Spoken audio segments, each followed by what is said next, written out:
What's going on, everybody? Welcome to the 505 Cigar Review Show and the interview series. Excited for tonight's show. This has probably been the one show I've been most excited about since I've been doing this for the last 5 years, I gotta say. So welcome, everybody. And, of course, coming to you from the 505 Summer Lounge, a.k.a. the Frozen Tundra. Yeah, I am bundled up. I got the heater going. Oof. It's cold, and got spoiled with all that nice weather and temperature out there. But before we get started, let's pay some bills. Reminder, my sponsorship I have with Zyfe. Yes, it's the holiday season. You need to treat yourself. That's right. So get on over to ZyfeCigarAccessory.com. Use promo code 505CR. That'll save you some coinage when you check out. You need a new lighter? They got you covered. Need a new cutter? Got you covered. Anything you need for the aficionado in your life or for yourself, Zyfe has you covered. So ZyfeCigarAccessory.com, promo code 505CR to save some coinage. If you want to buy on Amazon, go back through my stories on YouTube and Facebook and Instagram. I've got all the promo codes in there that you can use on Amazon as well. Also, a reminder, please go take advantage of all the discounts that are offered by my advertisers, sponsors, and preferred partner shops by clicking the link that is that's pinned in the chat. And today is the last day if you want to take advantage of the beautiful handcrafted ashtrays from 58 Ring. Gorgeous. That's right. Get your discount, 58ring.com, promo code 505CR. Get yourself one of these beautiful, made in the USA, handcrafted ashtrays. These things are gorgeous. Look at this. I haven't even used it. I can't put myself to use it yet. I just can't do it. I know it's what it's for, but, this thing's gorgeous. I love it. All right, tonight my guest is a legend. His family is legendary. They were kind of responsible for one of the biggest brands to, come out of Cuba. A little company, just a small one called Partagas. Yeah. 60 years later, still at it, still putting out, still making great cigars. New line that has come out. Of course, I've also been involved in farming of tobacco and some of the biggest brokers of raw tobacco in the world. His family is part of, so probably if you're lighting up a cigar now, his family may have had a small part in making sure that tobacco got to the manufacturing plant it's supposed to go. Here's their new line that has come out. Altezas Reales, or Royal Highness, new blend that has come out. So let's bring on the guest of the hour, the man, the myth, the legend, Rafael Cifuentes. Thank you, Daniel. Not so much, huh? Not so much of a legend.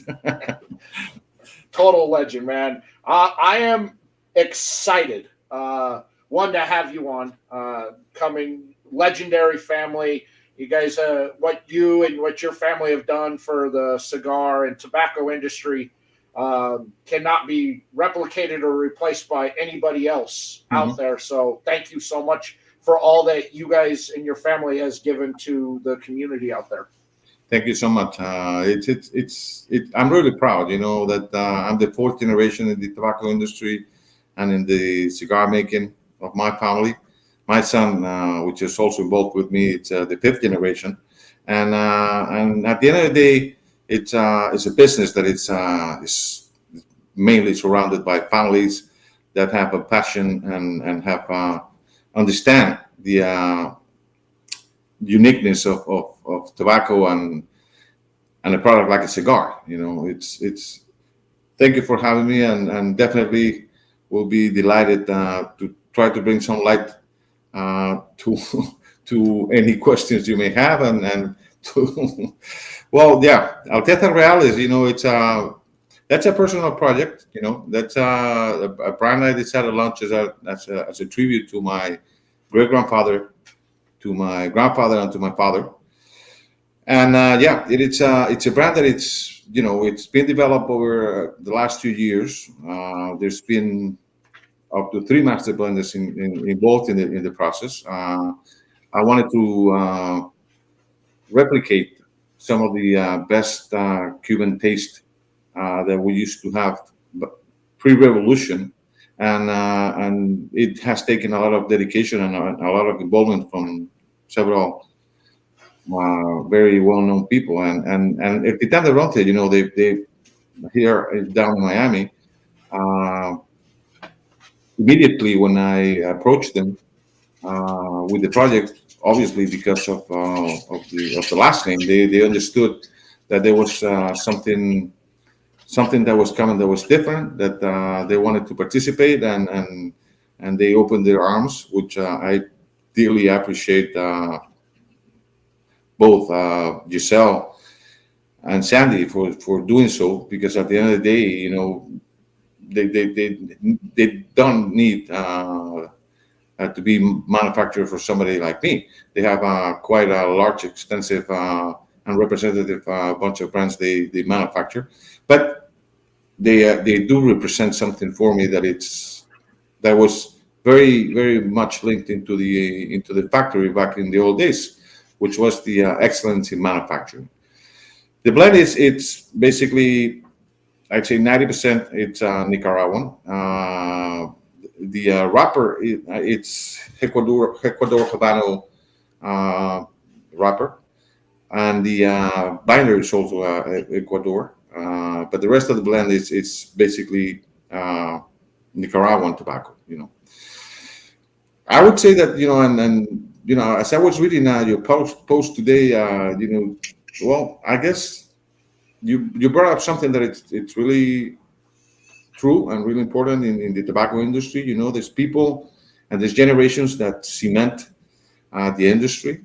Uh, for that being the case, it might be my family or the Menendez family back in Cuba, or the Romeo Julieta family, back in the days. This I'm not excluding any brands, but these are the ones that come from the top of my head. But that today it's still true. You have people like the Perdon family, who have made a great product and a great country and a great origin from Nicaragua, that has later been taken up by Nestor and A.J. Fernandez. These people that believe in the true excellence of a product, and raising the best tobacco and the best wrapper possible, are the ones that are really make a difference and make origins resonate through time. And that's in some sense, I think that's what happened to the Cuban industry. The Cuban industry was cemented on hundreds of years of great, excellent work from Ramon Iones, from Jaume Partagas himself, from the Menendez family, from my family, from all these different people that they were competing for something that was called the pride of having the best product each year, and that's this stone I've picked up, and that's the stone I wanted to turn Altezas Reales into. Being able to pick the best tobaccos, source, if possible, the best manufacturing for the different blends, and definitely something I was taught through the years. Respect for all people and all parties involved in the business, from the very earth to the tobacco, to the farmer, to the roller, and everybody that is involved in the process, right? Because at the end of the day, we're just a big family trying to make the best product possible. You just go ahead and shoot if you have any questions, Daniel, because I could be speaking. I can tell you, first puff off of this. This is a amazing cigar. The draw is perfect. The flavor profile off of the first two puffs, just like I can't describe it other than I'm in love. Um, you will probably notice throughout the smoke, I'm just going to stare at this like a beautiful woman who agreed to go out on a date with me. I can't believe she's with me. Um, yeah, I mean, right off the bat, this thing is fantastic. The flavor rush that hits you off those first two puffs, just it really reels you in. Um, I have never had the opportunity to smoke a pre-revolution Cuban, so now I've had a lot of cigars that have been inspired by that, Mhm. but not something that I've ever had the opportunity to ever enjoy in my life. So if this was what you were going for, just off the first couple puffs, oh, man, I feel like I missed out living in that generation. Yep. Yeah. Well, at the end of the day, yeah, I was I was looking for a product that did have a lot of flavor, but n- not wouldn't kick back this new generation of enthusiast cigar smokers that maybe may pick up a cigar and say, well, let's give this a chance. So I didn't want to this to be too strong cigar. So it's kind of a medium, a little bit high nut taste. But at the end of the day, what most concerned me was the flavor. The flavors that these Nicaraguan tobaccos and the Habano Claro wrapper bring to the blend make it a perfect balance uh, to smoke. And that's it definitely took like probably all blenders will tell you more than 10 or 20 blends to really achieve a balance between taste, flavor, and strength that accommodated what all Cuban tobaccos used to be in the past. I'm talking about the 80s and 90s, not present. Today, you still have very good quality from Cuban tobaccos, but still, things have different. Cuban cigars have different profile than Nicaraguan cigars and then Mhm. cigars. Yeah, and I think the biggest thing now, at least over the last 20 plus years, I have smoked cigars, has been the quality control issues that come out of Cuba, where you get a very good experience, but it's really playing craps on whether you get a cigar that's smokable. It's going to fall apart. That is it packed too tight? Is it rolled too loose? That's been, I think, the biggest issue out there that I've seen with Cuban cigars, and at least a lot of people who also enjoy Cubans have also found is that the quality control just isn't there like it is, I guess, in what is now referred to now as New World cigars. Right, 100%. And at the end of the day, that's what I meant before when I was referring to back old days, the golden Cuban age of cigar making. It was an obsession.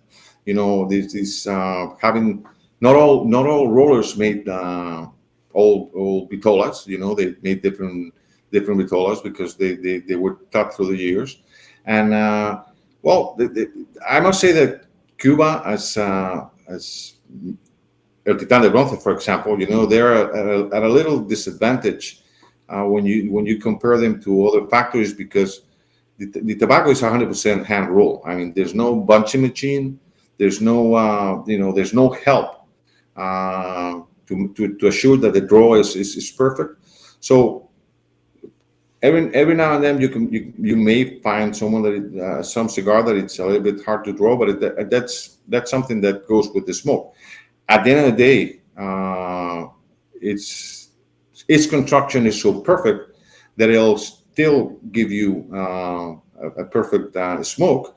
But yeah, definitely the Cuban style of cigar rolling, it's a lot more complicated than what we think. It's, one thing that I've noticed off of just kind of the first few initial puffs off of this, the multitude and layers of pepper from off of the tongue, from where it hits at the front of the tongue to the back of the tongue, is phenomenal. It's as if I went into my spice cabinet and I just mixed a bunch of different peppers together. It's delicious. I mean, I'm starting to drool. Yeah, I'm it's glad to hear that. The blend has a little bit of a secret about Corojo. A Corojo from Dominican, and that brings those spicy tones. That are very enjoyable. Dominican was one of the first countries to introduce the Piloto Cubano, which is the Cuban seed planted in Cuba, in Dominican, sorry, and they have a quite experience and good knowledge of Piloto, and they do have very good tobaccos to offer. get the Mama Bib, yes. My brother Jose from Backyard Cigars, our resident cigar historian out there. Glad to see you, brother. Glad you're here. Yeah, I think this blend was phenomenal. So, how much of a hand did you have in the blending process on it, or did you leave that to the pros and you just kind of gave your guidance on what you were looking for? No, I did sit down with the manufacturing facility, El Titan. We went through the different tobaccos that were available, and handpicked those tobaccos. One of the big difference from the today to the past, Daniel, is that in the past, our families used to go farm by farm and picking their selection of tobaccos, and the blend was done at the factory. It was not done at the fields, And today, that's a little bit been lost in some of the larger brands. I would say, they buy blends. They don't buy selected tobaccos, and I didn't want to go that way. I wanted to be able to pick the tobaccos that were involved in the blending. At the end of the day, I may be a little bit new to the United States market, but I've been 36 years working in the tobacco industry, supplying tobacco, supplying leaf throughout the world, and have everybody at the end of the day has its own definite palate, and I was looking for a very distinctive blend, like maybe Monte Cristo had it at its time. You really didn't need to open up your eyes when you were smoking a Monte Cristo to know that there was a Monte Cristo. That was very identifiable, and that was something I was so involved in, and I wanted it, to have my footprint that I was involved in the whole thing. At the end of the day, master blenders are there to definitely give a hand. I've had a great hand from a very good friend whom I smoke every Thursday when I'm here down in Florida, which is Benjamin Menendez. Benji has been involved in the cigar business for all his life. He's one of those persons that has worked in 5 different countries, has worked with all kinds of tobacco, from Cuba to Brazil to Spain, Dominican, Jamaica. I mean, he's such a vast experience, that not taking advice from him would be something, kind of ridiculous. So, so I took advantage of the fact that I have developed good friendships with these people, and definitely assisted me in the process. Excellent. I'm gonna pop this question back up again from Jose there. He wanted to know, but your professional, maybe as yourself as a professional in the industry, or your years in the industry on there, why a lot of makers sometimes don't want to disclose what the blend is to the consumers. Yeah, I think that's something that at the end of the day, the U.S. market has triggered that fashion of disclosing, what's in the blend, and that's perfectly fine. But like the motto of this of my blend of my cigar is the secret is the blend. People really, really like to keep for themselves what is the mix.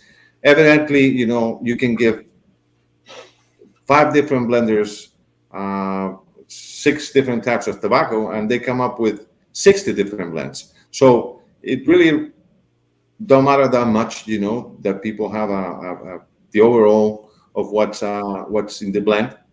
Uh, it can make them make the decision to buy, but at the same time, you know, maybe they don't want to disclose it because it's a kickback for the smoker who doesn't want to, Yeah. thinks he doesn't like the Ecuador Havana tobacco, right? I was just going to bring that up on there.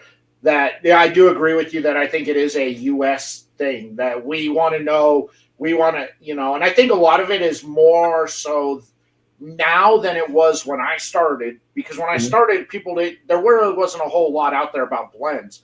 But really, since 2018, 2019, and the pandemic, with a lot of these new and young smokers out there, I think they're trying to hone in on their palate a lot more and understanding which blend, what is used in the blends in there for them helps them identify and get that start working and setting their palate on what they like, what they don't like, where what level of cigar they want. That this cigar is this, and I like that, but this has this in it, and I'm not a big fan of it. But I think that's more so. That's more of a recent thing than it was when I started. At least that's my opinion.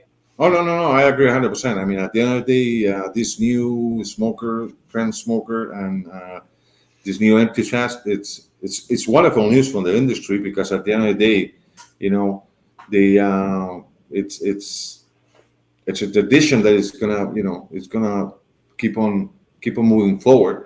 At some point in time, cigar smoking was considered elder people, like pipe tobacco smoking or anything like that. But at the end of the day, yeah, I agree. The new smoker wants experience, wants to know what he's smoking. He's in definitely in his right to know. And when I was developing the web page, I was I was the person that I was working with asked me, what can you give us, the differences of the smoke between your Toro and the Robusto and the Corona. And I said I could definitely do that, but I don't think I want to do that. I want people to taste the three and decide which is the one they like the best. Because at the end of the day, any guidance you give in that respect might kick people out from buying something that at the end they might like, and they might miss it if I give my opinion about it. So Yeah, I agree with that. I think that there's, me as a longtime old smoker out there. I don't care if you give me the blend makeup.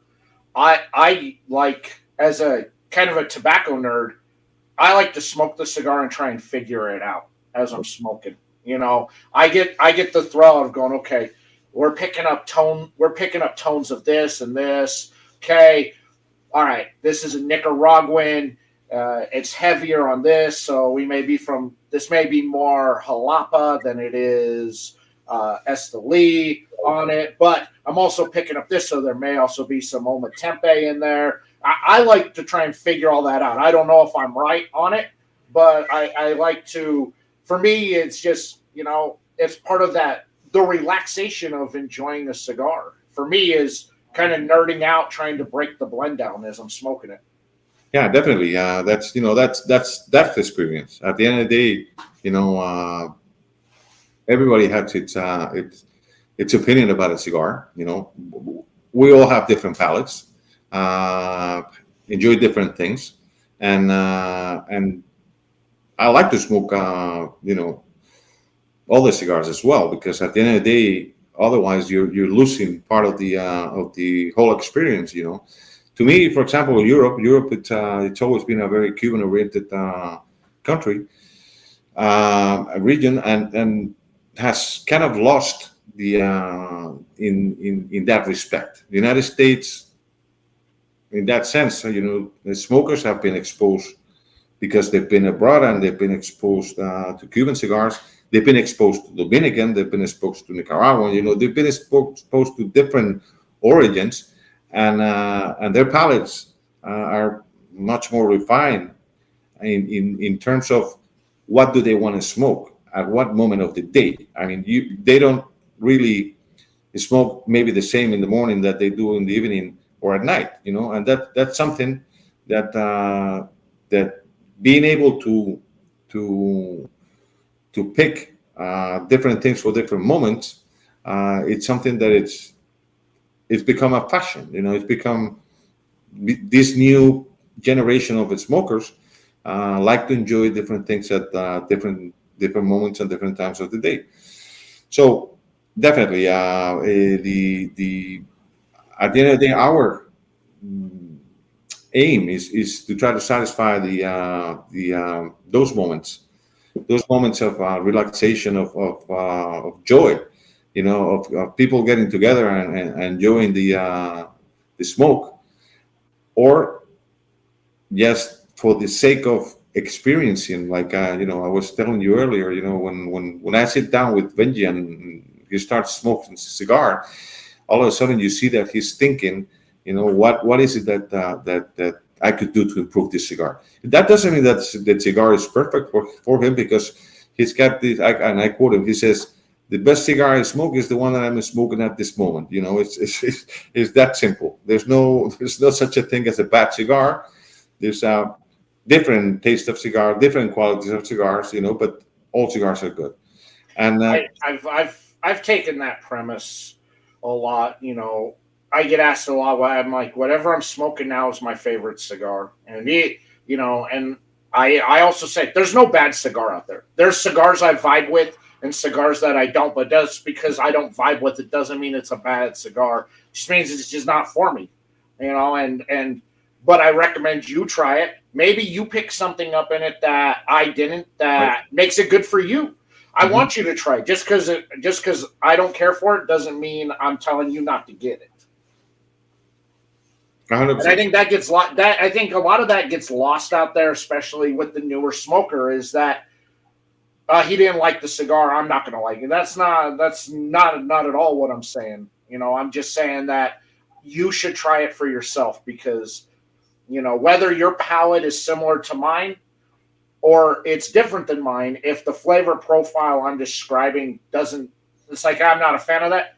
I'd still recommend you to try it, because maybe you picked something up I didn't. Then and you're like, man, I think you're wrong. I want you to tell me I was wrong. I want you to say, I love that cigar, man. It was. I'm like, good. I'm glad you loved it, man. I'm glad. I want that. You know, don't be influenced by what I say. You know, I'm just kind of providing you with a guide on what I think from my palate's perspective, which I also think gets lost out there. Well, that's very much, you know, that's very much Benji's attitude, you know. And at the end of the day, uh, this cigar that you're smoking, it's believe it or not, it's 100% made in the USA because it's made at Calle Ocho, you know. The tobaccos, or even though they come from other origins, you know, have been imported into the United States, and the boxes are made here, the bags are made here, you know. It's 100% a US made product, and it can definitely compete against any Cuban cigar. You can round it up. Uh, they have different tastes, they have different complexities, and they have different flavors. And each of it, it's good in its own. So, um, yeah, it's I'm just letting the people who are watching see. Look at that burn. It is laser. This yes. thing, this thing is smoking phenomenal. Um, this thing is delicious. I have to keep taking a drink because I keep getting ready to start drooling on myself. Well, I have my cigar here, but I'm sorry I can't smoke it. This is a non-smoking building, So you're home, but I need to adhere to the rules here. So you're giving me a lot of envy. That's good. So what was the driving force in you wanting to reestablish the family name and heritage back into manufacturing cigars?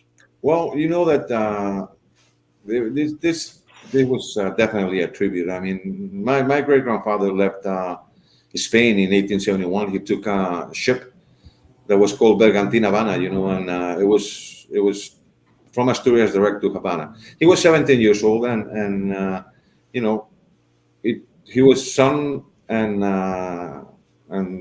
great grandson of farmers, and he went straight to the World Tobacco region. By that time, Cuban tobacco was already known, and he was 17, and he got himself in a little bit later got involved in the Cuban-Spanish war, because at the end of the day, that involved everybody that was in the island. But those wars came and go, and they were off for some time and came back. So he dedicated himself to farming tobacco and became one of the best farmers known in Cuba, and ended up going into buying the Partagas factory from Juan Antonio Valtes, a friend of his, also from Asturias, who had acquired it from the heirs of Jaume Partagas. And well, he devoted his life to cigar manufacturing and to leaf. Um, so did his son, which is my grandfather. So did my father. And this kind of was a driving force that I wanted to pay a tribute to. All these people that had done such a fantastic job in their lives, looking for the pride and for the excellence in cigar manufacturing and cigar enjoyment, for the passion of it. At the end of the day, Cuban factories weren't competing to make money. They were competing for pride. They were competing for having the best possible product. And there's a lot of people, in this industry that have not been, duly, under my view, duly recognized, for the work they've done for their industry. And this is kind of my statement. This is a generation of people that deserve to be paid a tribute. And that was the moving force of the project. Yeah, that's well said and beautiful on that. Now, is this something you want to continue on and grow out the portfolio of what you've started on now, or are you just going to continue? Is this going to be a continuation? Because I did notice that in the box here that these boxes are all numbered to 1,000 Right. on here. So is this just for like this year's run only 1,000, and then next year you do 1,000, or is there going to be a different blend coming out for next year if you continue? Yeah, those are it's a limited edition. It's 1,000 boxes of each vitola, um, made down here at Calle Ocho, Miami. If things go well, then it may be introduced as a regular cigar production. But at the end of the day, that's something that we'll see down the road. Definitely, I'm planning on probably by the PCA next year launching a Dominican cigar, a blend. I'm working on that. Um, there's a couple of great manufacturing facilities up there, and I've been working in the blend with them. One it's very well known, and the other is not so well known, but they stick to what I believe it's excellence in cigar manufacturing, and they'll probably join me in the PCA for the presentation of the cigar. So yes, definitely other origins will be coming forward. maybe Nicaragua will be also in the Nicaraguan made, because this cigar is already has Nicaraguan tobacco, but 100% Nicaraguan made. Um, and Honduras, it may be yeah, maybe down the road as well. I think, Um, those origins, notwithstanding Ecuador as well. I mean, tobacco is so difficult, it's so there's difficult. so many Yeah, ways you can go with tobacco from everywhere being completely different. Like you said, a Nicaraguan puro out there. Each region of Nicaragua produces something completely different and unique, even with the same strain of tobacco out there. Same thing with Honduras and Peru and so on. yeah, So yeah, yeah, yeah, and you can do so much with that. Brazil for that matter. It's Yeah. I mean, and well, you have also the African region that produces great tobacco as well. So I mean, at the end of the day, it's a matter of trying to Mexico is doing the Veracruz area is doing wonderful as well. So I think at the end of the day, it's also a matter of where the connoisseur and the enthusiast take you. They want to definitely see different things. I mean, you can see brands out there is launching every almost every other day, different different blends, different origins, and different things. Uh, but at the end of the day, this is a one man deal. So so so my ability needs to be put at work where where I get the best product and the best manufacturing and the best tobacco. Question that came in here, it wanted to know, what do you remember most about your family in regards to cigars? Well, everything. I remember from the aroma of the cigars my grandfather smoked, uh, to his cigar boxes, uh, to the family, having to, well, my family, it's been very much into cigar and into cigar world. Not only because it's a legacy, it's a tradition in the family, right? But also because we at some point had to uh, defend our rights against what happened back in the 60s in Cuba, and the Cuban government taking all over the cigar industry. So everything, it's in the family, it's always been about cigars. It's been about brands. It's been about uh, exploring the different possibilities and the different alternatives the cigar world could offer, from different levels, from the fields, from corporate levels. What acquisitions made sense, because we did some consulting as well in the cigar and in the branding, of different cigars. So I guess probably my first cigar. I think this is may not be very polite to say, but I smoked it when I was 15 or 16. Because my grandfather's cigar box was around there, and it that smell was so captivating, and the stories about and the people that came by, that to visit, all integrated and related to the cigar industry, made it a piece of desire, to try.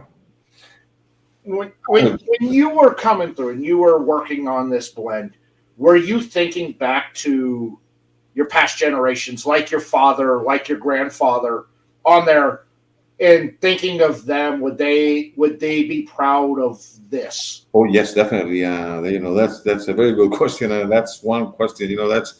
That's a very heavy stone you carry in your back. Because at the end of the day, when you're doing a product to pay a tribute to family legacy, and where things have have like you said before, they've the brands have been so well known, and the products have been so cherished.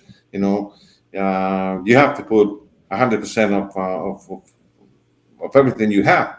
Otherwise, you run the risk of letting yourself down and letting the smokers down, and that's something I didn't want to adventure into. So yes, definitely everything. It was it was in balance.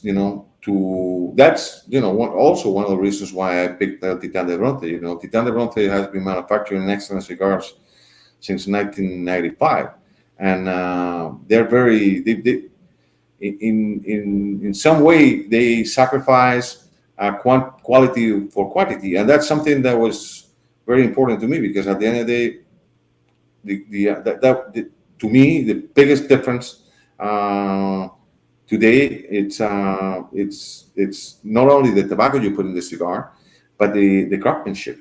That's what really makes it or breaks it. Today. I And got a couple questions that came in here. We'll go in order of the way they came in here. On there, when did the in the '60s did the Cuban government take the blend recipes from Partagas with them when they took over the factory? well, they took the tobacco that was there, and at the end of the day, Daniel, um, there are that's like there were some secrets, that were not implied in the blends. Uh, that lately, I have seen arise, as a trend in the market, which is fantastic. I It's fantastic that the industry has come up with such solutions, not knowing that these secrets were used in the past, and that they were not disclosed. But as I said before, and I think I mentioned it to you earlier, the biggest difference is where the tobaccos were selected, where the blends were made, where at the factory, and those special touches, were given at the factory. That's why, for example, some cigars uh, became the biggest sellers. Like the Partagas 898. It was at a point in time was the largest single cigar sold in the world, in the entire world. And at some point in time, also Cuba discontinued the 898 cigars. They have just relaunched them because you need specialized people to make that that size, that shape, and well, you might not have it available at that moment in the factory. So yes and no. They took the tobaccos, but at the end of the day, the recipe is something that it's like the Coca Cola. It's something that it's not easily disclosed. I got you. Okay. They can try and intimidate it, but they're Right. never going to get it right from where it was at. I Well, I mean, they can have great interpretations, but at the end of the day, it's. I guess the industry and the tobacco has also changed, from the past. So it's been. I mean, we can't forget it's been 60 years, and tobacco is not the same. Seeds have changed. And then again, when people talk about Cuba, it's like the whole island grows tobacco. No, there's certain specific areas, where these tobaccos are grown, and these tobaccos give the best flavors, and you need to definitely keep nurturing the land. You need to keep nurturing the tobacco. So, and I think that's why paying tribute to these generations of people that did this for 150 years, uh, up to the Cuban Revolution, and develop such a wonderful products. It's something that Cuba has been living off, this last 60 years, because it was them that created the excellence in the industry. It was them that created the hallmark of crafting products, and it's them that really represent what the true cigar industry can achieve. You know. All right. And next question we have, you kind of already touched on it a little bit on there, but was when you were deciding who you wanted to have manufacture the cigars, did you utilize relationships you already have? Did you taste what they had, or was it word of mouth from people that you knew that recommended them to you? Well, you know that I mean, El Titan de Bronce has been there since 1995. Um, for example, you know, just to give you an example, I mean, this is an industry that, as I said before, I'm the fourth generation, so it's a small industry, and everybody knows more or less everybody, you know. So the thing that I was looking specifically was a factory that could, you know, did 100% what was, you know, the old Cuban way. Let's put it that way. That's something that was most relevant to me, because I wanted to replicate what was done back then. Excellent. Yeah. Um, that's good. Yeah. Man, this cigar is phenomenal. Thank you so much. I'm glad. It's so good. I mean, I uh, now are these already out in stores right now for purchase? Oh yeah, definitely. You can buy them at Neptune Cigars, superstore cigar superstores. You know, and yeah, and I started here from Florida. You know, reaching out to retailers. The project had to be launched in back in July at the PCA, but because of different, well, the cigars were ready. I mean, Titan did perform and did their job on time, but boxes have become Oh an yeah, issue. that was the big issue from a lot Wow, that I talked to. incredible! I mean, it was the issue because I even had to change the design of the box. I mean, the box was going to be 100% Cuban wrapped, you know, style box, and all of a sudden, you know, the person that was going to do that, well, decided that he was going to take a trip, and so I had to look for an alternative. If you look underneath the box, you'll see that it says dedicated to, yeah, there, dedicated to Millennium Wood boxes, because Manuel uh, gave me a hand. Miguel gave me a hand, you know, when I most needed it, and he delivered for me. The rest of the work, being honest, 100% honest, it was done by me and my son. I mean, we dedicated ourselves to finishing up the boxes, because we couldn't get, you know, this the industry to do it for us. So incredibly enough, bands it's a problem, boxes is a problem, and what it should be the problem, which is the tobacco and the manufacturing, is not. All right, couple more questions that have come in on here. Have you ever dreamed of wanting to blend with Cuban tobacco? Oh yeah, definitely. That's something that anybody that's in the, I believe anybody that is in the cigar industry, not only is wanting to blend with Cuban tobacco, but would love to go back to Cuba, to a free Cuba, and be able to establish their, you know, their own production. Uh, that's to me, it, it's a dream, definitely a big dream, you know, a future dream.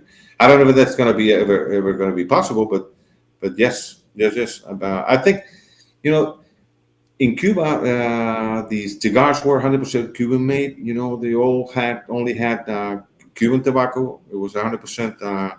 That was, they call it puro. You know, that's mean pure Habano. Um, but I think, you know, nowadays, with the experience the industry has, and the blenders, probably uh, great combinations could come out, you know, with not only with Cuban wrapper, but with with the binder and with the filler, and mixing it with Ecuador Habano flower, for example, would give at least maybe softer notes, creamier notes to people that might not like that Habano strong taste. So that'd be fantastic. It's difficult that Cuba supplies Cuban tobacco to anybody, but I guess in due time it's a possibility. Excellent. Next question we have up on here is, do you have a favorite Vitola, or do you work off of the blend and match it to the Vitola? No, I do have a favorite with Vitola, which is it's the Robusto. It's the Robusto. I've smoked a lot of Robustos. When you don't have time, when you're short in time, and you really want the full experience of a cigar, a Robusto is a perfect size.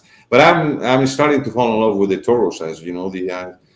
It's something that it keeps very much the taste of the Robusto, but I would say it turns a little bit, maybe a little bit stronger, and the draw it's a little bit better. Definitely, it's a wider ring gauge, so it's easier to smoke. I tend to. I'm a fan of the Toro size, but I'm also a fan of the Corona size as well. Those two, I really think, give you. For me, I get a nice variety of flavor on what to expect from the cigar as a whole from those two sizes. So those tend to be the two I gear myself to. Yeah. Like Jose here said, not the Lancero, no, because you're on your own on the Lancero there. No, but let me tell you that, for example, our Corona, it's quote unquote called it's a Corona Gorda because it's a 48 ring gauge. Um, True, I mean, people that really want to taste and enjoy a cigar, from my experience, wouldn't go any further than a 44. Okay. Why? Because the ring gauge does affect the flavor of the cigar and of the tobaccos. That's definite. But then again, not only smokers like new tendencies, but palates adjust to different size tastes, and that's something that the industry needs to and definitely has uh, been aware of and adapted to, because otherwise you're going to win against the wind. It's that simple. Were most of the blend sticks created about the Corona size and then adjusted for the different sizes out there, though? Yeah, I'd say that's a pretty fair statement. Yes. Okay. Yeah. Yeah, because as I recall back in the day, even now, I think some, like when I get some blend sticks in from manufacturers that are working on stuff and want my opinion, Mhm. they all tend to be Corona size that come in to get, and so I kind of, that's kind of what my thinking has been, because almost all of them are pretty much that size. I'm like, okay, so Yeah, and there's a reason for that. At the end of the day, is when you roll a cigar, and for the roller to make a Corona takes a little bit more of expertise, and so then the tobacco is I mean, you get the burnout of the full blend. You're not getting different parts of the blend as the cigar burns. It's an even burn of the whole blend, and that's why yeah. Corona is A long time ago, uh, uh, an old, uh, an old blender and roller told me back in the day was that most of the blending sticks of the same size, specifically the Corona, because you're getting more of the true flavor. And when you want to build something bigger, you know where the adjustments need to be made in the blend on what to add or what to remove. You know, if you want to go smaller, you know, your Lonsdale, your Lancero, or bigger with your Toro or Churchill. Yeah, yeah. That you know, it is at the end of the day, it is a fact. I mean, not that you you can't start making your blend by a robusto, but you need a starting point that it's even out, for the for to know what to what to add or what to leave in order, when you make the different vitolas. I'm in love with this stick, man. I am in love with this. It is so good. There's so much going on with this cigar, from where it started to now being in the middle of the cigar, how it's changed. Um, it started off a bit more on the peppery side, and now it's toned down, but the savory flavors have picked up. Mm-hmm. I mean, it is cool bucket worthy for sure. I mean, I can't stop the saliva from coming, man. It's just I liked it. I liked how it hit. It's like, okay, I didn't know what to expect with that mixture, that pepper metally right up front off of that first part of the cigar, to now the peppery, the spices have dulled itself down, but the savory flavors, the earthiness, that umami has exploded.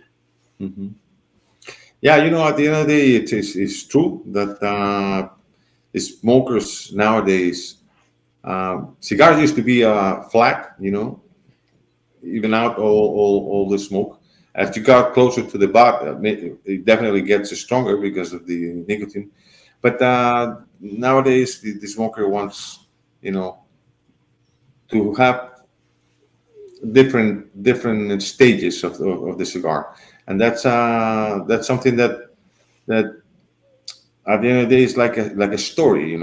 It's like a cigar story that it starts at the beginning. As I said, I wanted something tasty, but not too not too much of a kick. I had I had the blender like drop down the peppers flavor like 5 times. Because there was this tendency in the cigar, in the U.S. cigar community, that people confuse the flavor with the strength. Yeah, and that was something that was very concerning to me, because I was aiming at the largest audience possible. So I didn't want anybody to be kicked out. But yes, it gets. I mean, by the end of the cigar, my idea was that to get as the flavors and the savor start building up, also they start building down, so that well, maybe if you wanted to smoke a second one, you could. It's not a cigar that is going to leave you, full. Yeah, I do agree with that. The flavor versus strength argument when talking to people, they want something that's strong, but they don't want that vitamin N, that nicotine hit. They want it. They want that blast of heavy flavor coming to it, but they mix the two up where they want. That's like, oh, I want a full stick. I don't think you do, but I don't think most people can tell the difference between, at a certain point, especially in this new generation of smoker. I don't think they can tell the difference between the body of the cigar between a medium to a full, as they can so much from that mild to a medium. And I think it's the same thing. They feel the nicotine hit off of it when they get something too strong, but they don't think they get with the taste, the body of that cigar. I don't think most of them can differentiate between a medium or a full body.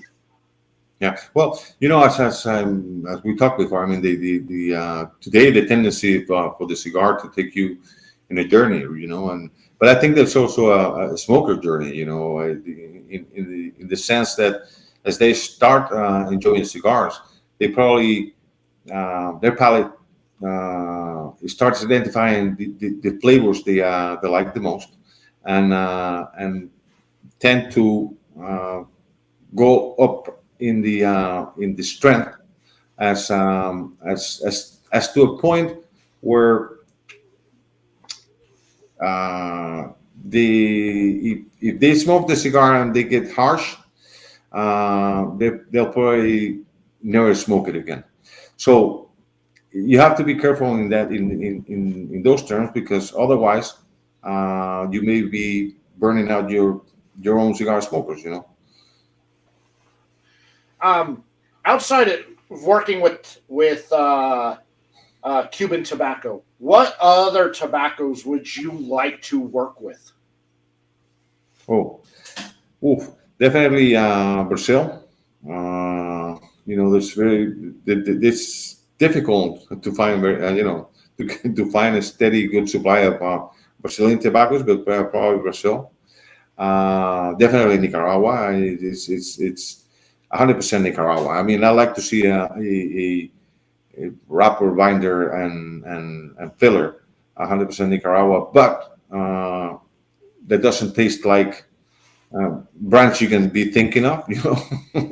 not, not like an AJ Fernandez stick where it's you might as well grab a handful of pepper and put it in your mouth and then snort lines of pepper. Well, this is that kind of cigar has it's definitely it's people, but I think even though beauty is in the eye of the beholder,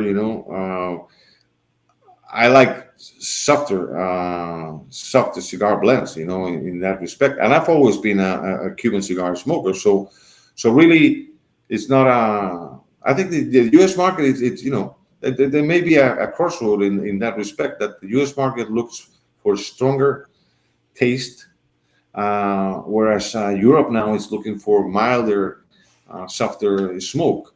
And at the end, it makes sense that you probably look out of the box of what you've been smoking over time.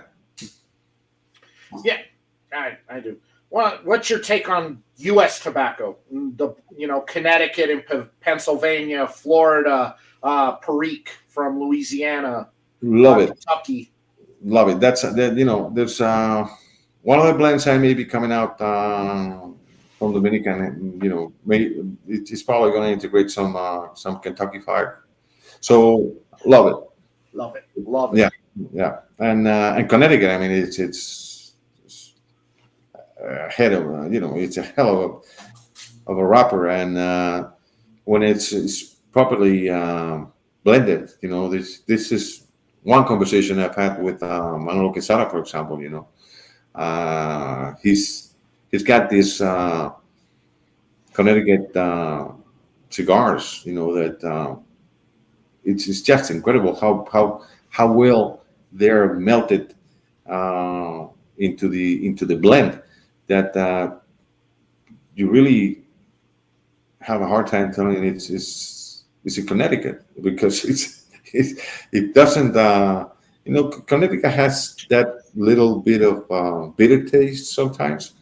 Well, it's not there, and it's because Manolo believes in the fact that the whole blend has to work with the wrapper instead of the wrapper dominating the blend.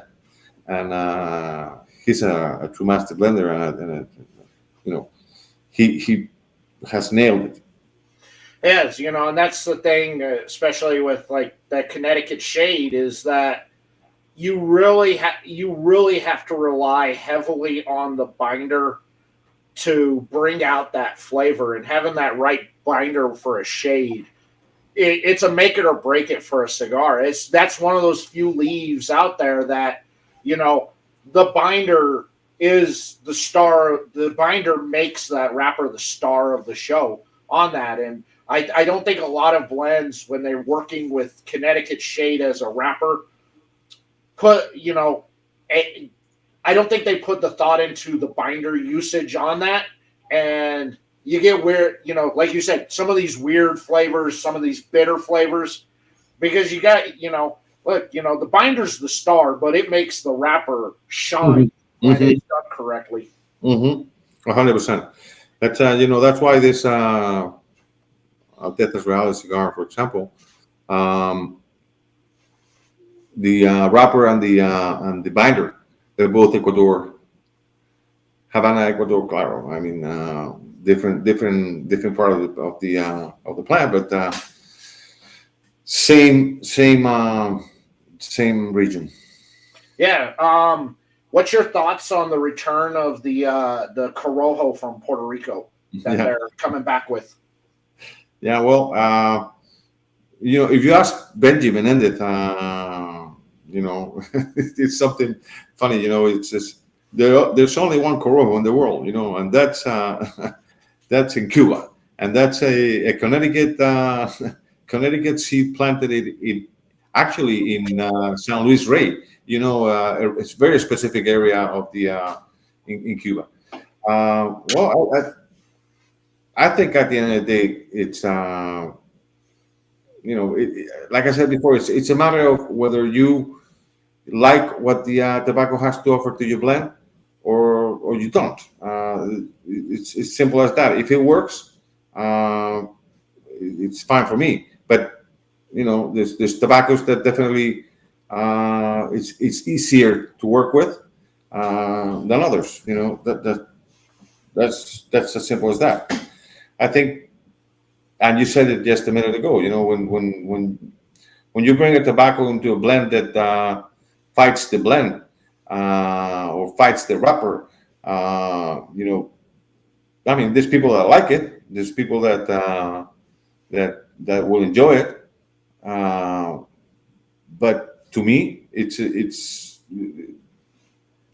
something I tend to stay away from. I like steady, even blends that deliver flavor that can be smoked to the nut, and I've done that with Cuban cigars. I mean, it's just a matter of the what you pick. To me, Partagas is one of the best cigars Cuba has ever made. For example, and it's been very steady over the years, and it's been a very good cigar. So definitely taste. It's something up to each of us, and many times when you read, this has this espresso taste, or this chocolatey taste, or this kind of notes that people are able to identify. Well, maybe my palate is not that sophisticated. It's to me it tastes like tobacco, and either I like it or I don't. Sometimes it's just that simple. I don't think there's anything wrong with that saying. Like, some people have honed their palates in and can get very descriptive in tastes, where other people out there go, look, I can't tell you the flavor, a lot of these flavors. I can tell you if I like it or I don't. Yeah. And I think that's the most important thing is, did you enjoy the cigar? Yes or no? I mean, if you enjoyed it and it's a good cigar for you, then the manufacturer succeeded in what they were trying to do. You don't have to have a sophisticated palate to enjoy a cigar to go, oh, well, I'm picking up the endangered white rhino tusks and Antarctic cinnamon and clubbed baby seal fat. You don't need to have that kind of palate. Did you like it? I mean, at the end of the day, for you as a manufacturer, if you're someplace and somebody's smoking your cigar, did you like it? And if they say yes, you succeeded in what you were doing. 100%. And you mentioned it before. The one thing you have to be really careful with. It says is that the cigar has an even burn, that the ash, it's well, it's at least that color. Even burnt, this thing is phenomenal. Yeah, that it. I mean, I like cigars that are not too easy to draw. Just the medium draw. Otherwise, I don't have the sensation of being smoking a cigar. Maybe that's a tendency from the Cuban cigars I smoked in the past. But yes, I agree 100% with you. The only thing we can't as an industry fail into is manufacturing issues. Yeah, and Eduardo here, say he agreed with the conversation there. He doesn't retrohale, but he knows if he enjoyed a cigar and enjoys the flavors that he's picking off of those cigars, and if I he don't. enjoyed it, that's all that matters. I don't retrohale either. It's something that I don't. At least I don't need it. To enjoy the cigar. Um, there's things that are funny about this industry. Like for example, the box press has become fashionable these days. And everybody has a box press cigar. Well, all Cuban cigars used to be box pressed in the past. I mean, the it was a matter of you had to fit 25 cigars into a box, and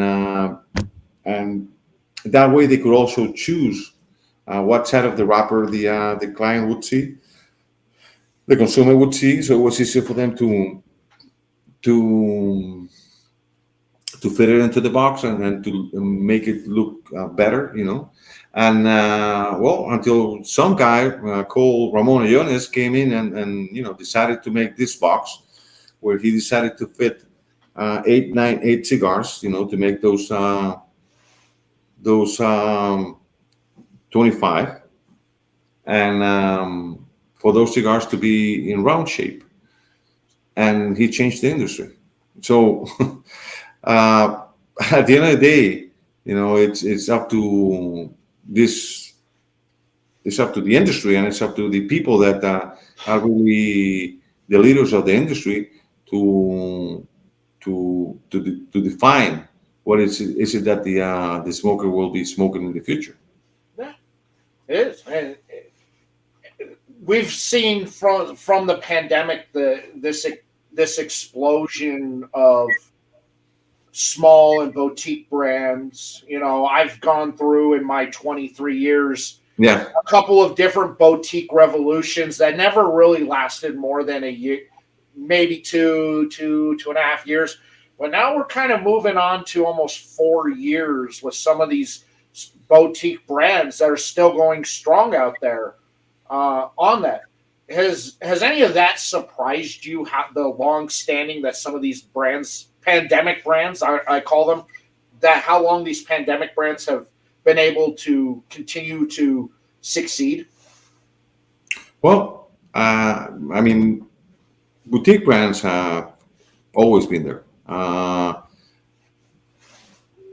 The pandemic has definitely had an impact, and sad to say, it's had a good impact in the tobacco industry. People had more time to enjoy their cigars at home. They had more time to dedicate to finding and researching what is it that they wanted to smoke. There's been a boom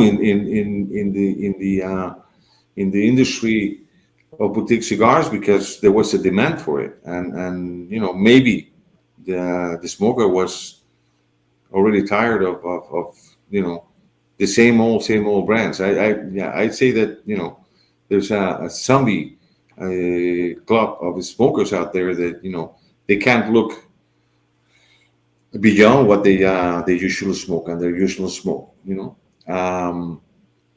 Will they still be here 10 years down the road? Well, it depends. I think it depends in the quality, the compromise of their quality delivery, their manufacturing capacities, and and the passion they put into the product. I think to that extent, there'll be, yeah, definitely some brands that will hold boutique brands, which I don't know why they call them boutiques anymore, because some of them are quite large. I read an article where they were calling a boutique brand, um, aging room, for example. I don't consider aging room a boutique brand anymore. I mean, I think it's has already enough presence in the market, and it's gotten some fantastic ratings, and it's launched some great products. I don't think that's maybe a signature brand, but not a boutique brand anymore. I don't think so, and I think that it kind of lost that maybe boutique status when it got that Cigar of the Year award. It elevated it up from where it was kind of sitting in the middle Hmm. to that next level up there. And I agree. I don't consider Aging Room a boutique brand. I don't consider it a heritage or legacy brand, but I don't think it's a boutique brand. Yeah, no, no, definitely. I mean, but it'll get there because I know Rafa. He's a very nice friend, and he's been in. I mean, he's passionate about what he does, and he does an excellent job. And definitely, he's going to be around, and he's going to stick around until until he becomes a legend himself. That's for sure, because he's so devoted and so passionate about what he does, that to me it's deserves, uh, you know at least for people to go deep and try to find out why is it that this person is putting out this blend. Like, he has just launched a new blend, um, Sonata, I think it's called. I was at the presentation. Well, that cigar to me is superb. It's as good as Quattro, or a little bit milder. But it's an interpretation by him. So yeah, it's maybe more becoming more of a signature blend than a regular blend, a regular brand. But definitely he's going to be there, and he's going to remain there. That's for sure. I've always been a small brand boutique small batch guy since I Hmm. got started, into it. And the one thing that I noticed, especially into the pandemic with brands that were starting to come out, the quality of the tobacco appeared to be better than what I was getting from the bigger brands. The smoke was better. The enjoyability factor was better. Sorry, I'm starting to drool on myself again. Um, uh, the quality seemed better, but the engagement with the consumer also, I think, is a big factor in the success, where the bigger brands weren't very active social media. They weren't engaged with the consumers like the smaller brands were. If I had a problem with a big brand stick and I reached out to them, I get blown off. But if I had one of these smaller brands that I have an issue with the stick and reach out, they're very receptive and they want to know. They want to fix these mistakes. And I think that it drew a lot of people has drawn a lot more people to that small brand, small batch culture Yeah, out there, that there's a lot more care and work going in to it than what you're getting from the bigger guys, which is for them, it's just roll and count the money, roll and count the money. You're not getting that. You're not getting anything different or unique coming from these brands like yeah, you are the small brands. yeah. I know. I agree 100% with you. I mean, let me give you. It's not because it's my brand or because I made it. It's a small example. This is the cedar. This cedar, it's $1 a piece. Big companies, they don't include cedar anymore, because of the cost. That's the name of the game for them.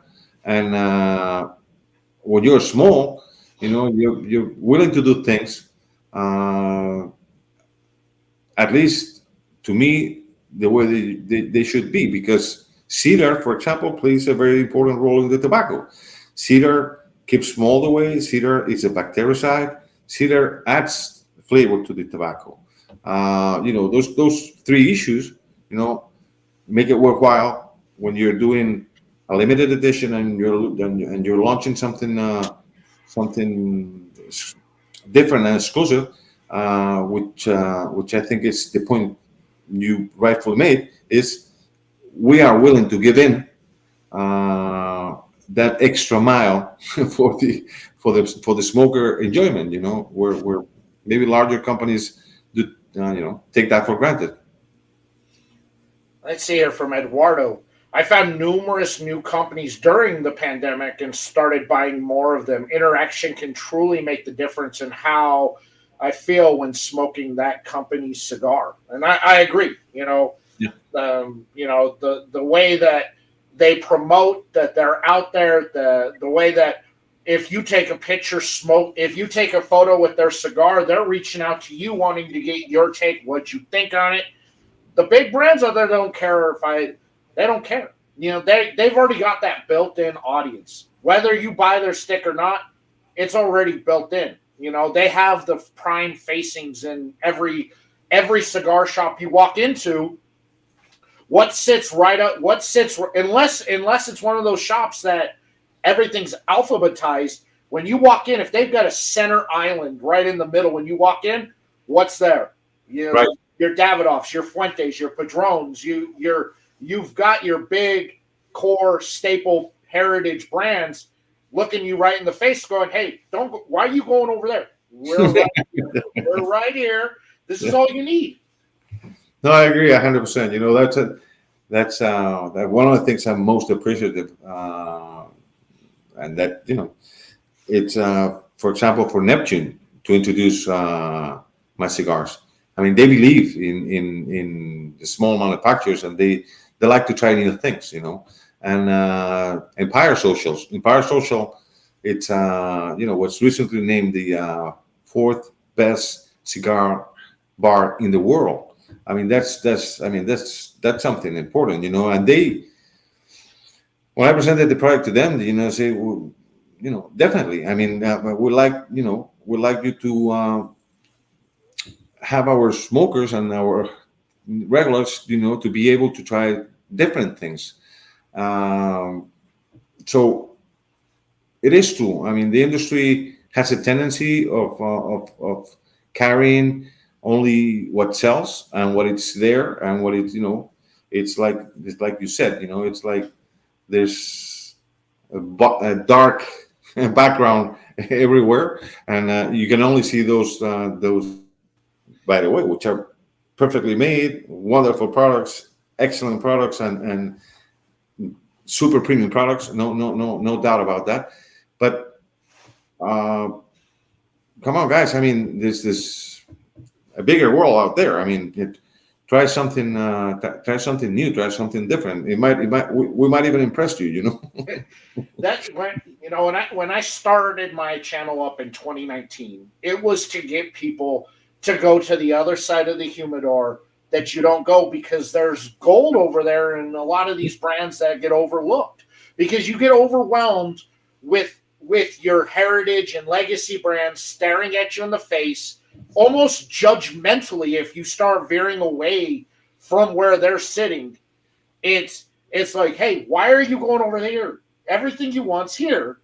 I wanted people to go over there and try some of these brands that they may never have heard of, that provide something different and unique. And like you said, you may be impressed, and because I felt that it was important to shed a light on a brand and culture of smaller brands that do something just as good, if not better, than those brands that judge you when you walk into the humidor. Right. It's incredible. I mean, you take the lounge experience. People may come in the door and ask, the person responsible for the humidor, which, I mean, can you get me a cheap cigar? I say, hold on a second. What are you talking about? I mean, we can give you a good cigar, and that it's not too expensive, but we don't carry cheap cigars here, right? And then they go to the bar and they spend $25 on a drink. That's something I think Cuba has put now in perspective. Lancero from Cuba now, it's 115 euros, a Cohiba Lancero, And I think the U.S. Tobacco industry and cigar making industry should realize it's definitely, and I'm not saying it's that they need to raise prices, but when you want to keep a standard of premium quality and you want not to be having problems of the problems Nicaragua is having with workers trying to cross the border because they want to, they want to make a living in the United States because they can't live off what they make in their origins. Well, that might take maybe pushing up prices a little bit and making same old good products. A little bit of an extra effort. Definitely is not the same manufacturing a cigar at Altitan de Bronce that it's manufacturing down in Nicaragua or down in Dominican, but they need to look the further down the road at the end of the day. That's I agree. And I think that as you put it out there, the worker shortage in Nicaragua has definitely, I think, affected a lot of the quality coming out of Nicaragua over the last year and a half than it did before. Of course, and on top of the shipping issues and getting product in and out of Nicaragua, it's become a mess. Which it's sad because I'm a massive fan of Nicaraguan tobacco, it's sad to see that a lot of brands and a lot of certain sticks that I enjoy you just can't get them anymore because there's no way to make them, or they just don't. The ability to get them made fast enough with the limited staff they have has really caused turmoil within the industry. Yeah, and then at the end of the day, I mean, you might find that because teaching a roller and having the roller be able to do the excellent job a guy you had that had been working for you 3 years and just left. It takes time. It's this is not something you do overnight. But it's still, I think that probably 90% of the product comes out of Nicaragua. It's very well manufactured and has a very good quality. So definitely, smaller brands suffer in that respect. But that's up to the big companies to realize, that they need to take make a step forward in order, to industry. I have this idea that all the tobaccos, all the manufacturers, should be aligning together in order to, to go against these FDA regulations that are coming on top of the industry because it's going to affect us all. The big, the small, and the medium. It's going to affect everybody. Well, the same thing goes for the respect and for everybody that it's involved in all levels of the chain. But please don't take single wars. Unite and work with the same objectives. Otherwise, you're going to lose the battle. Exactly. It, it's it is. I've seen more uniting from a lot of the brands over the last couple of years than I saw before in the past because what the government is trying to do, the regulations they're trying to lay down, if it doesn't just affect one brand, it affects everybody, like you said. And I think it's great that finally there's some common ground that brands look, you're if you fail because of this, I fail. We stand Right. together. We're stronger together than we are if you're here and I'm here. We got equal ground. 100%. 100%.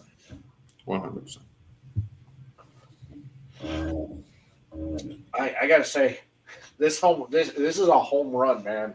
Well, I thank I am coming into this final bit on the cigar. Now that the spices have come back, there's more of a sweetness. The savoriness is there. It's all blending together beautifully. Now what I was getting up front, I'm getting at the back. What I was getting in the middle, I'm getting in the back, and they're meshing together, and just it's gorgeous harmony on what was created in this cigar, man. You're making me drool. You know, I'm gonna That's why we carry this right next to us. So, you know, I'm gonna have to go downstairs and smoke one myself. so Eduardo here, I'm gonna put your comment up on the screen there. He missed what we were smoking from you on there, and so It's a Toro. It's a Toro. Yeah.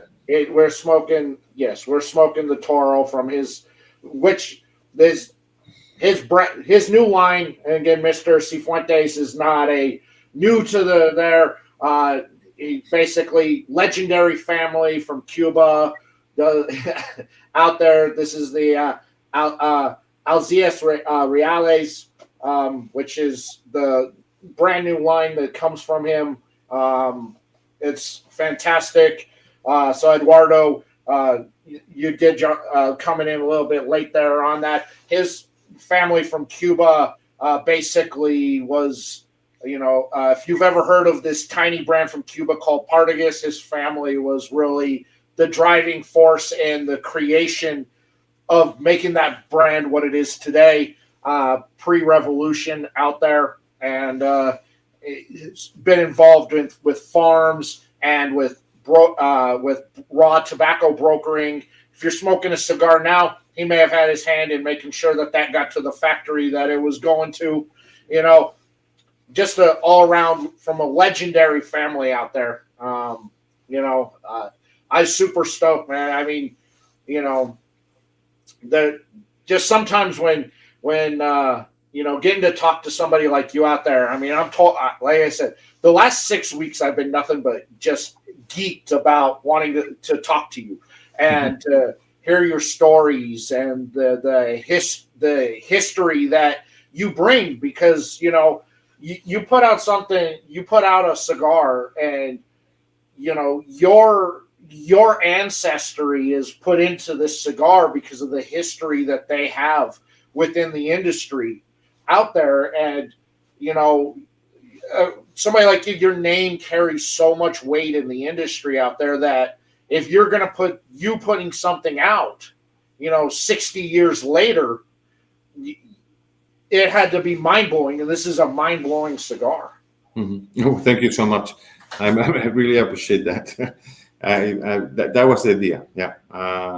As I mentioned before, that my family ended up, having different battles with their trademarks, and the Partagas and the Cifuentes and the Ramon Jones trademarks in the 70s were licensed to General Cigar, which other makers of Macanudo and Cohiba and all fabulous brands. They made a tremendous good job over the last 45 years in the U.S. market.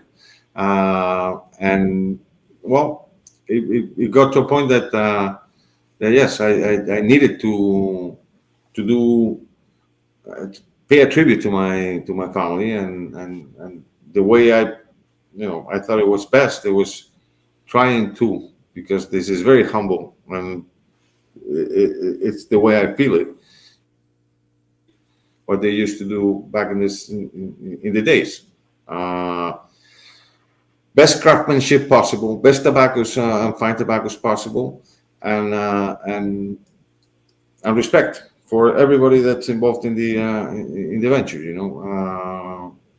The secret is the blend. Means that there's secrets within the blend, but also that getting along and treating, being a family and showing respect for cigar, for the industry, and for the product we make, at the end of the day, pays off. Because people that get involved do try to do their best, and when that's achieved, you usually get an excellent product. I,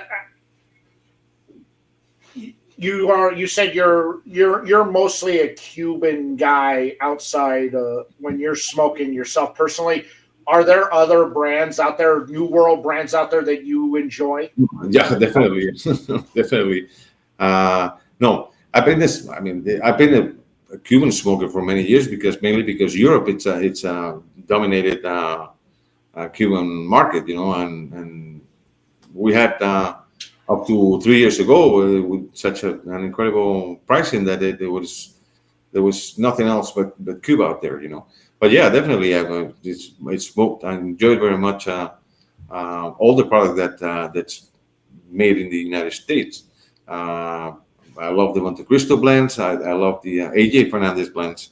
Um, well, my friend Rafael, that's Asian room blends are fantastic as well. Um, the Cuevas family blends I love too. This very small brand, but they make a great product. Quesada brand and Quesada blends I enjoy very much as well. And as I said before, when you're a cigar smoker, and you're willing to take to go down the road of flavoring and experience new things, you definitely have to smoke. Everybody else's proposal. Otherwise, well, you don't know. First, you don't know what you're missing, and second, well, you get ideas from what what you smoke from other people. Definitely. Yeah, you mentioned the Cuevas. I love Luis and Yeah. Alex. They're two of probably the nicest people you'll ever meet in Yeah. the world out Yes. there. And to see somebody like Alec, who's fourth generation now, coming in and trying his hand at blending and hitting a grand slam in his first at bat with his first cigar out there. Uh, I'm super excited for really this next generation of manufacturers and blenders coming in, like the Alec Cuevas and Alec and Bradley Rubin and Jose Manuel Hochi-san. Coach. These Yep. guys, the again, kids who grew up in these factories and learned from their dad and from their grandpa, and have taken what they've learned and are now creating beautiful pieces of art with and expression with their cigars out there. Um, that I think it's a great thing to see out there, and I'm glad that these generations of these families are going to live on with their kids, Oh keeping yeah, that. yeah. I know. Definitely. You mentioned Alex and Luis. Sangre Nueva. It's quite a cigar. I love it. So.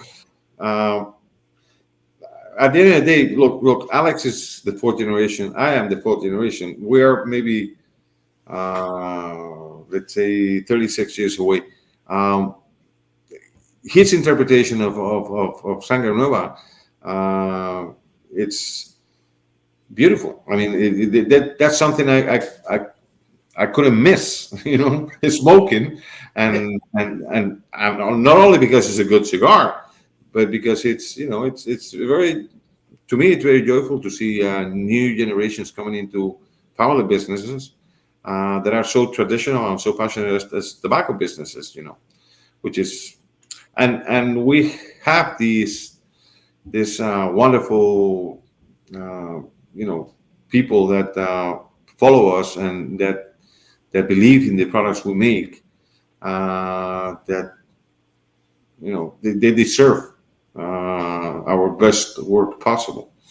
That's, to me, that's the biggest difference between large companies and what we do. For us, our cigars are sons, daughters, they are a part of us, right? And definitely, it's that industry that I believe in.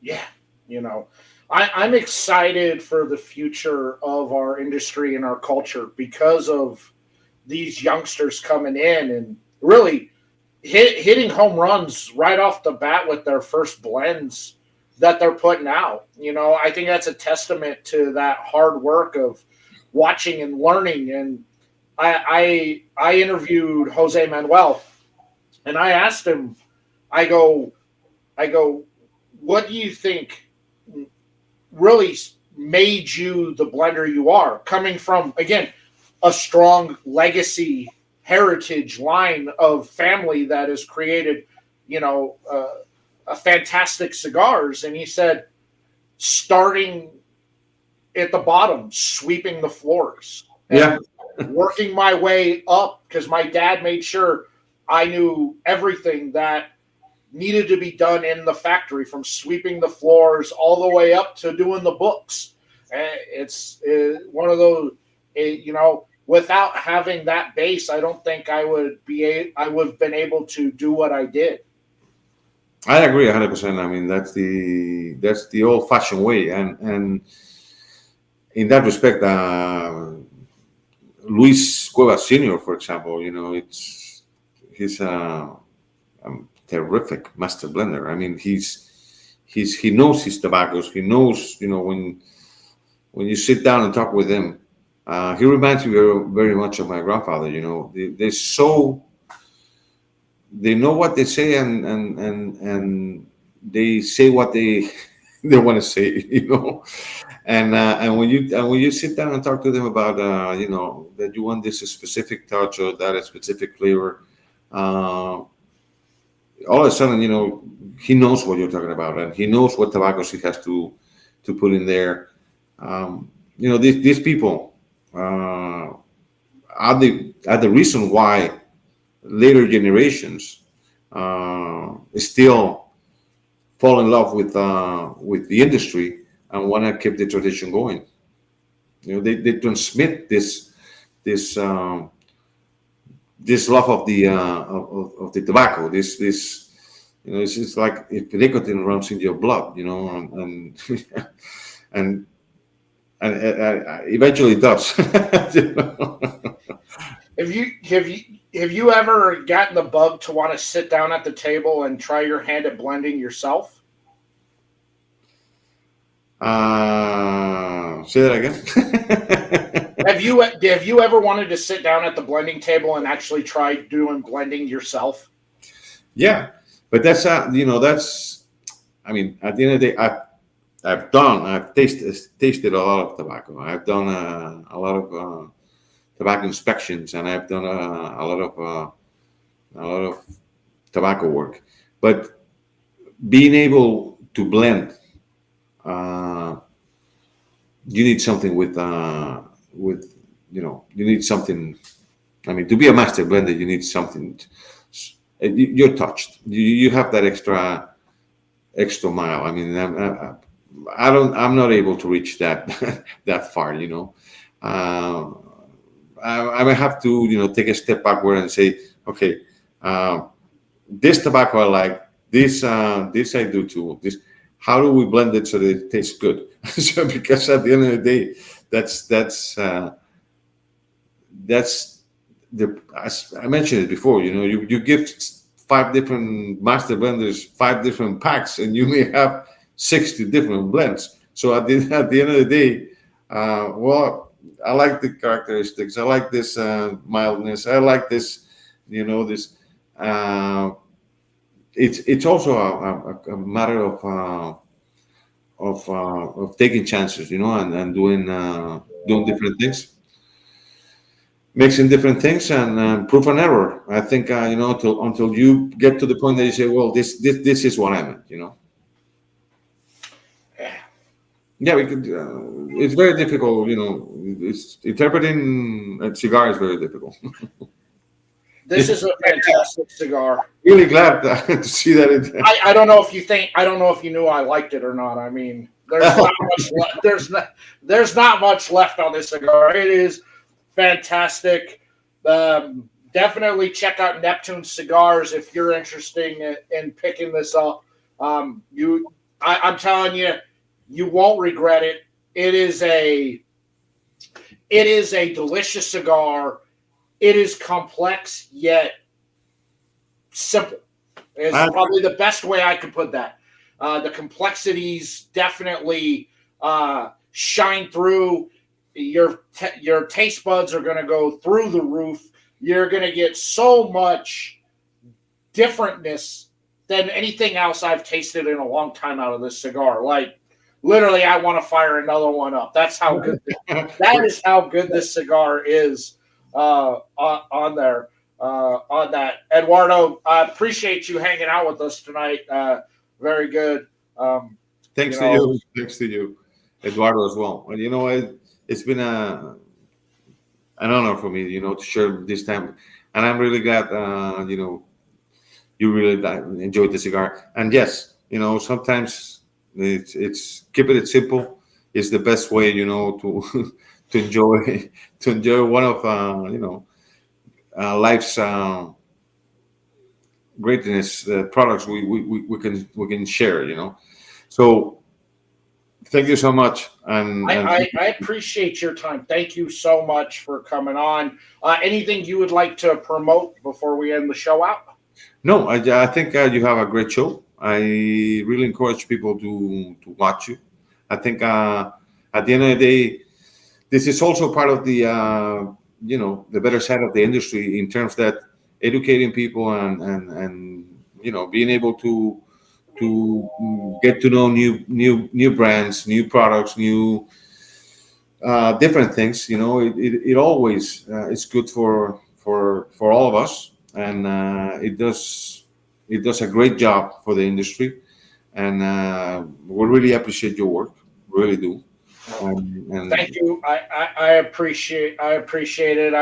I appreciate you carving the time to come out. I mean, you're somebody who I've wanted to talk to for a long time, and I'm glad I got to finally meet you and talk with you.